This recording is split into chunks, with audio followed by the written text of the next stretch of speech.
हम सब लोग गौरवान्वित होते रहे। देश गौरवान्वित करता रहा है।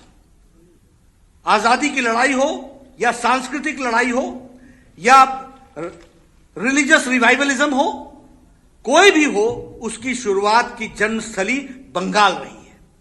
लेकिन आज जिस ममता जी ने बंगाल को जिस लो लेवल पर ले आकर के खड़ा किया है, यह सच में बहुत ही चिंताजनक बात है।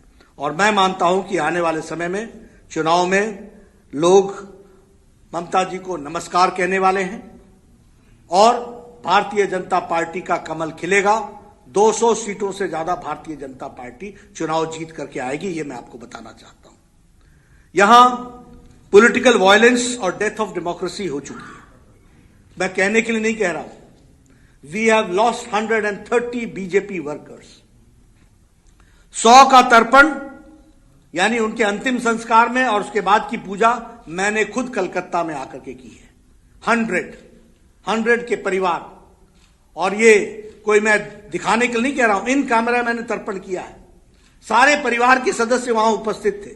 सभी परिवारों के लोगों से मैं मिला हूं। जिन हालातों में उनका मर्डर हुआ, पॉलिटिकल मर्डर हुआ, इसको बंगाल की जनता कभी माफ नहीं करने वाली है।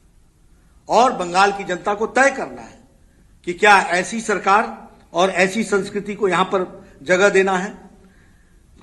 जब इलेक्टेड रिप्रेजेंटेटिव्स सेफ नहीं है तो कॉमन मैन का क्या हाल होता होगा? What will be the plight of the common man?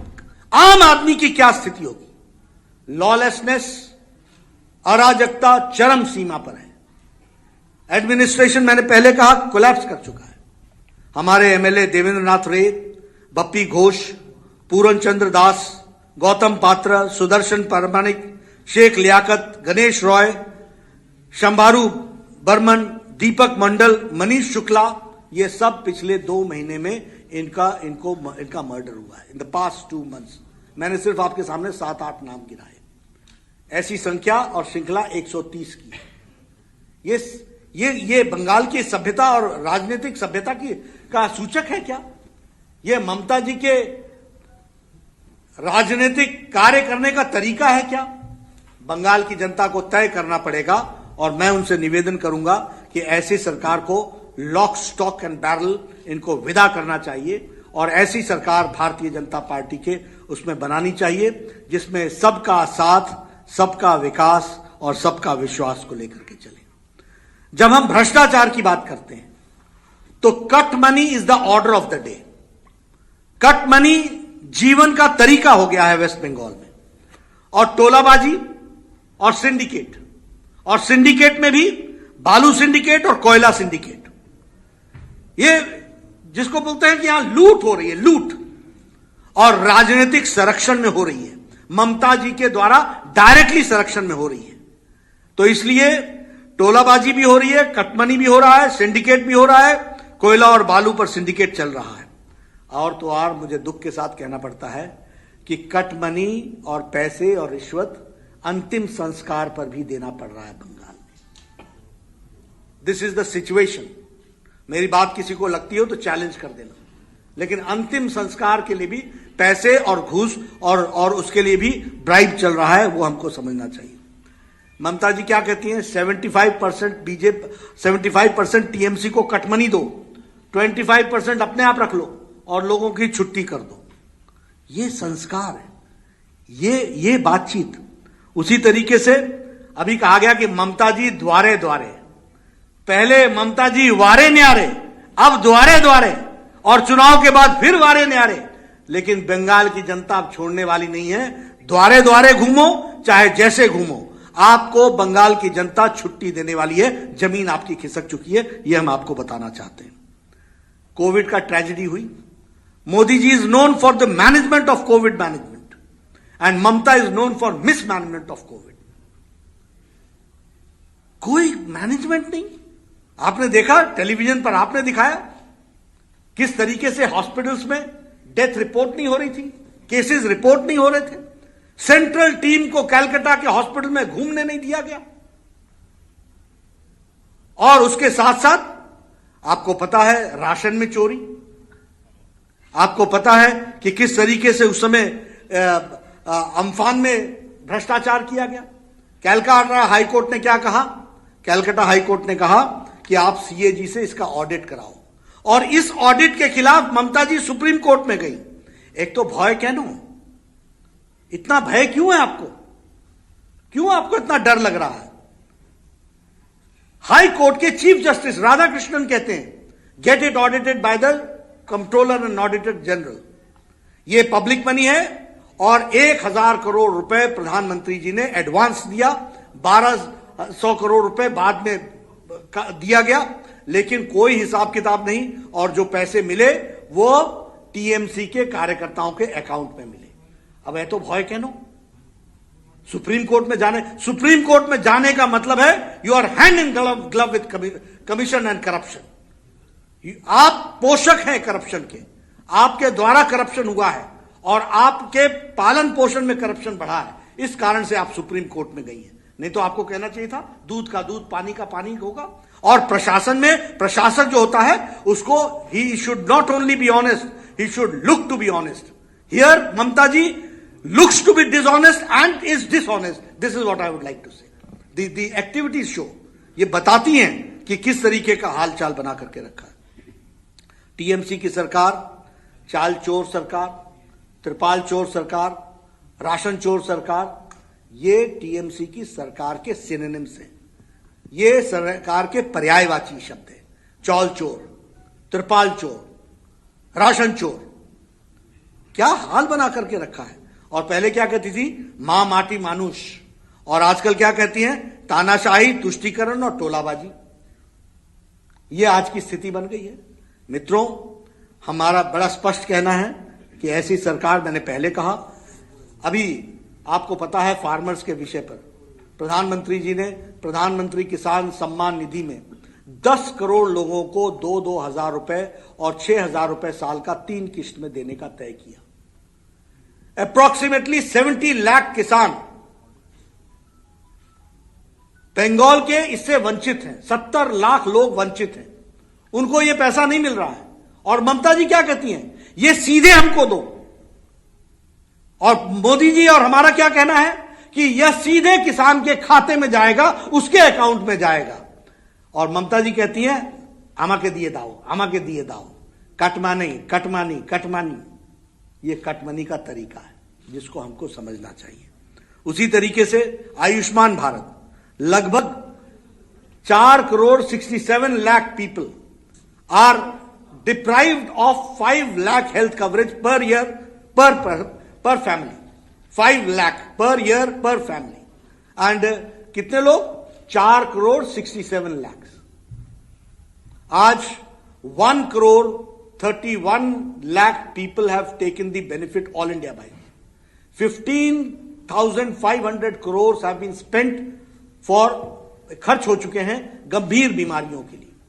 लेकिन बंगाल के गरीब लोग, और कौन आते हैं इसमें? रेड़ी वाला, फेड़ी वाला, रिक्शा वाला, ठेला वाला, टैक्सी वाला, मेड सर्वेंट जो घर में काम करती है, जो घर में काम करने वाले हैं, जो चौल में काम करने वाले हैं, ऐसे गरीब लोग जो पल्लेदार हैं, जो अनाज की बोरियां उठाते हैं सब्जी मंडी में, उनके लिए बाय प्रोफेशन है, ये कास्ट से नहीं है, बाय प्रोफेशन।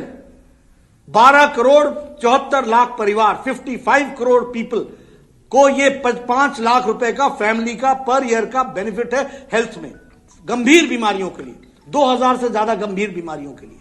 लेकिन यहां होबे जरूर होबे। मार्च महीने के बाद, मई महीने के बाद होगा, बीजेपी की सरकार आएगी, उसके बाद होबे।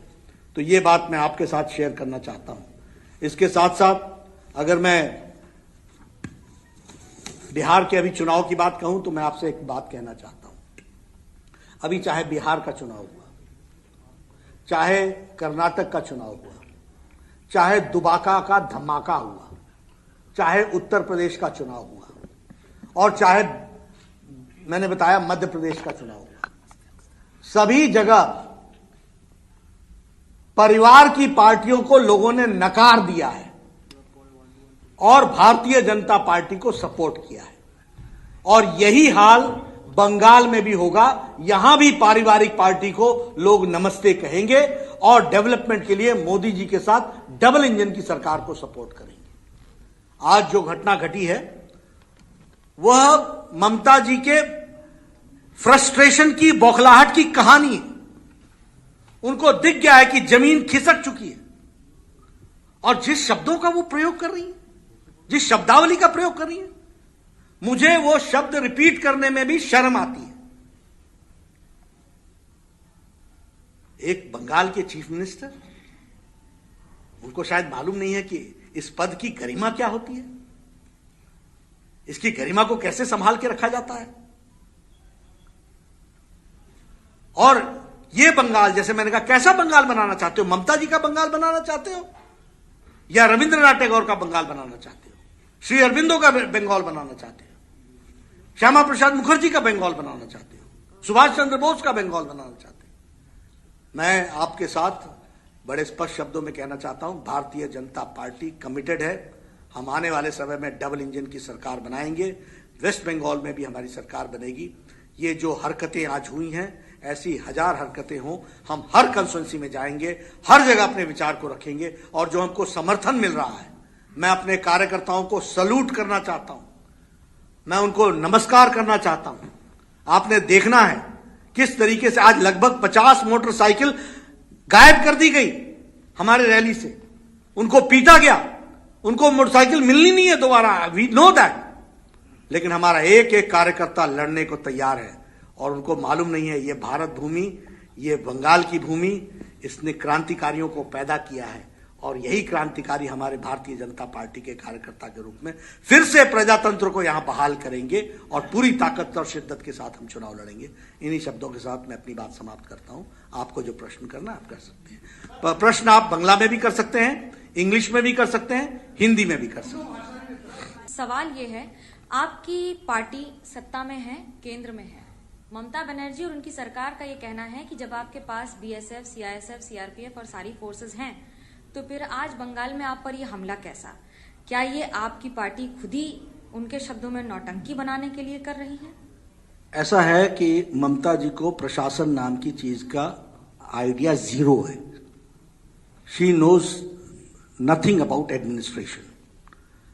कभी भी सीआईएसएफ, सीआरपीएफ सड़क पर खड़े होकर के पत्थरबाजों को नहीं रोकती है, वह सब्जेक्ट को प्रोटेक्ट करती है। उनका काम सब्जेक्ट को प्रोटेक्ट करना है। उनका काम सड़क पर खड़े होकर के जो लोग वहां पत्थर इकट्ठे कर रहे थे उनको रोकना हमारा काम नहीं है, वो स्टेट पुलिस का काम है। और स्टेट पुलिस को प्रश्रय देना ये ममता जी का काम रहा है, ये मेरा चार्ज है। बंगाल की वर्तमान स्थिति को मद्देनजर रखते हुए पार्टी अध्यक्ष होने के नाते केंद्र सरकार से आपका क्या गुजारिश रहेगी? क्या आप उनसे राष्ट्रपति शासन की मांग करेंगे? और दूसरा सवाल, आए दिन सुनने में आता है कि तृणमूल के तमाम प्रमुख नेता बीजेपी के संपर्क में है, बहुत से नेता हाल ही में आपको ज्वाइन भी किया है। ऐसे और कितने प्रमुख नेता है जो बीजेपी में शरीक होने वाले हैं? Thank you.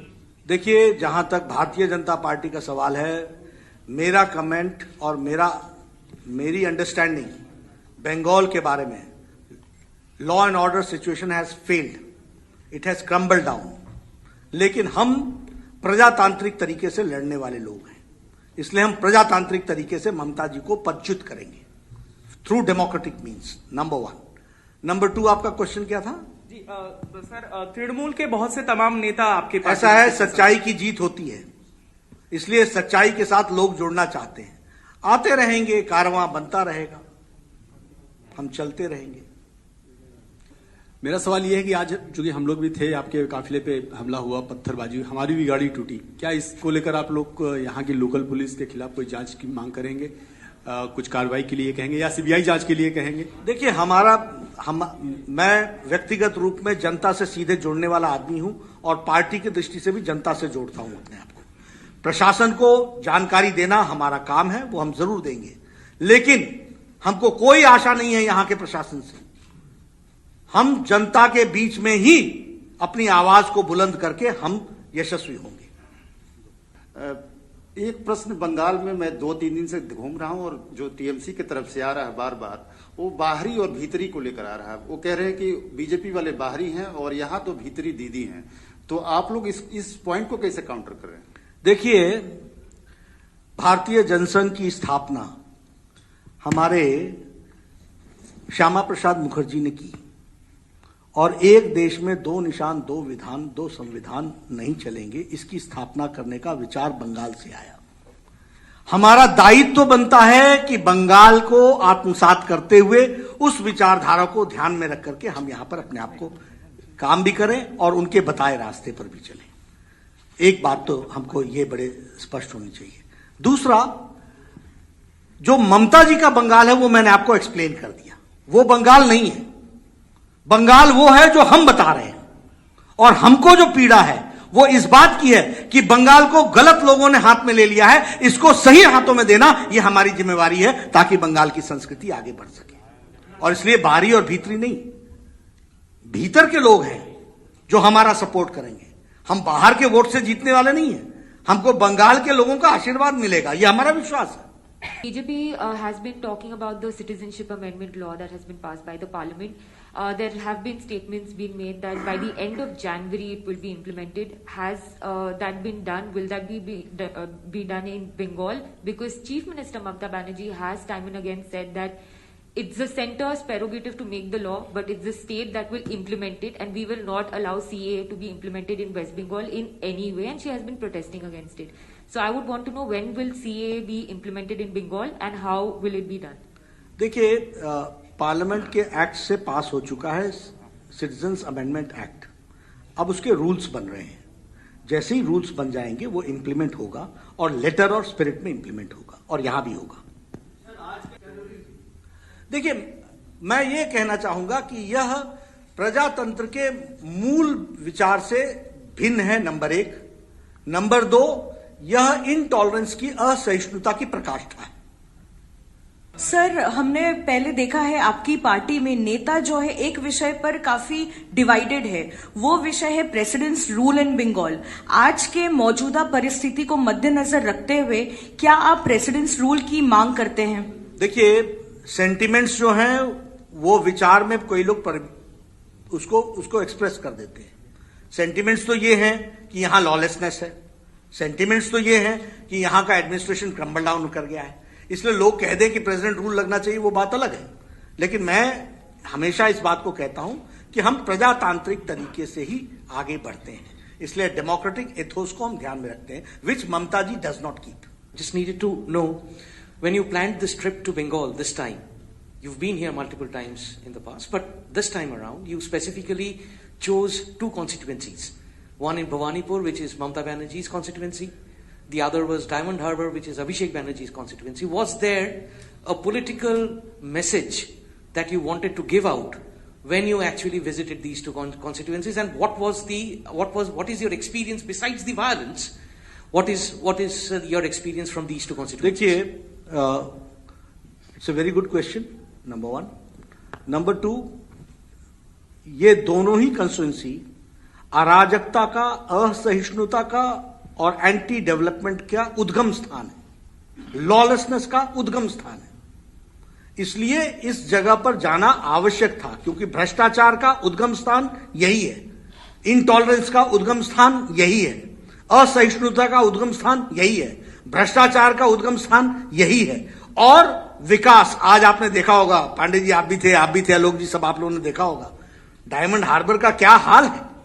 कल आपने भवानीपुर भी देखा, मैं जिन घरों में गया, पानी की व्यवस्था नहीं, टैंकर माफिया वहां दंदना रहे हैं। This is Mumtaz constituency. तो उसको फर्स्ट हैंड रीडिंग करना ये हमारा काम है, और इसलिए purposely, because they are the starting point of corruption, intolerance, lawlessness, ये सब चीजों का वो स्थान है, इसलिए हमने इसको चुना।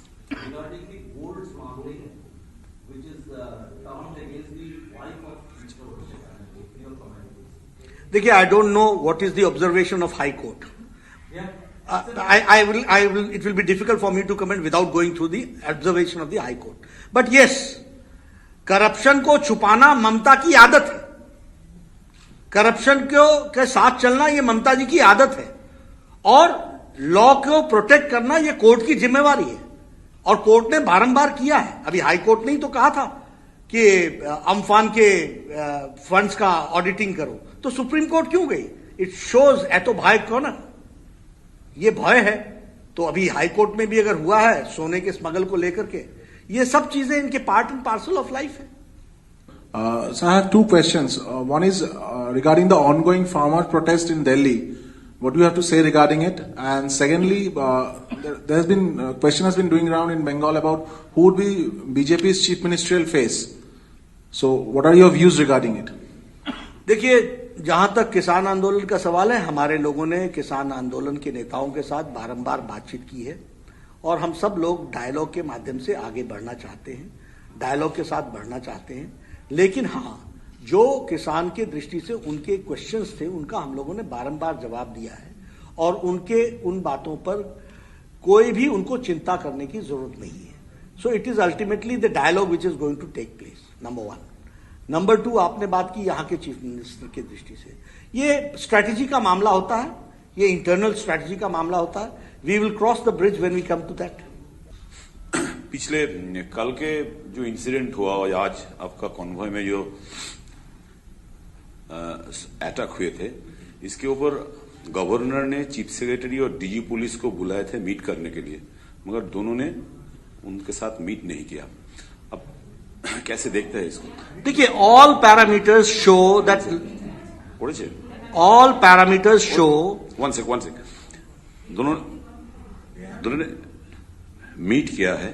ये राज्यपाल भी बार बार इसको इंटरवेन कर रहे हैं, मगर स्टेट एडमिनिस्ट्रेशन इसको सीरियसली नहीं ले रहा है। देखिए, all parameters show that administration has crumbled down by the chief minister. There is a disrespect for the constitutional authority and constitutional integrity, ये स्पष्ट दिखता है। इसलिए एनार्की है और एनार्किस्ट अप्रोच से ममता जी चली हुई और इसका विरोध करना ये हमारी जिम्मेवारी है और जनता के बीच में इसको उजागर करना ये हमारी जिम्मेवारी है, ये हम बखूबी करेंगे।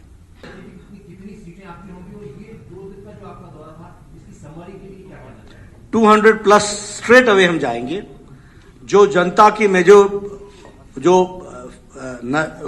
नजर आया प्यार भारतीय जनता पार्टी के प्रति और जिस तरीके का भय का वातावरण ममता जी ने बनाया था, उस भय को तोड़ते हुए आज लोग डायमंड हार्बर में भी जिस तरीके का उन्होंने हमारा स्वागत किया है, वह इस बात को बताता है कि लोगों ने उनको नमस्कार कहना तय कर लिया है और उनका तिरस्कार तय।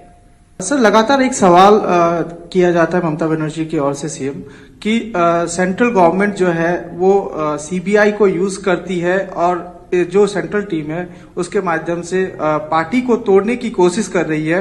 कहीं ना कहीं दबाव बनाया जा रहा है जिससे कि लोग डर से पार्टी छोड़ के बीजेपी में आने की कोशिश कर रहे हैं। क्या कहना चाहेंगे आप? देखिए, बहाने लगाना ममता जी से सीखे कोई, सच्चाई से दूर रहना ममता जी से सीखे कोई। सच अच्छा नहीं लगेगा कि झूठ बोलना, लेकिन सच्चाई से परे रहना, दूर रहना, ये ममता जी के पर्सनैलिटी का इनबिल्ट इंग्रेडिएंट है। तो उस पर जवाब क्या दिया जाए? You see, we are a political party. It is our responsibility to educate the people and fight out. And ये तो ममता है, हमने तो इंदिरा गांधी के खिलाफ लड़ाई लड़के जंग जीती है, तो हमको तो डेमोक्रेटिक तरीके से लड़ना आता है। और जो लोग कहते हैं कि शासन हमारा है, उनके हाथ से शासन छीनना भी जनता को आता है।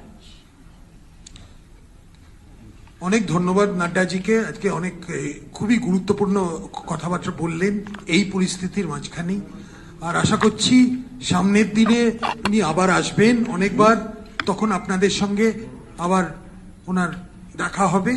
এবং অনেক অনেক ধন্যবাদ, আপনারা আজকে এই ধরনের প্রোগ্রাম চেঞ্জের সত্ত্বেও সবাই মিলে আসতে পেরেছেন। অনেক অনেক ধন্যবাদ।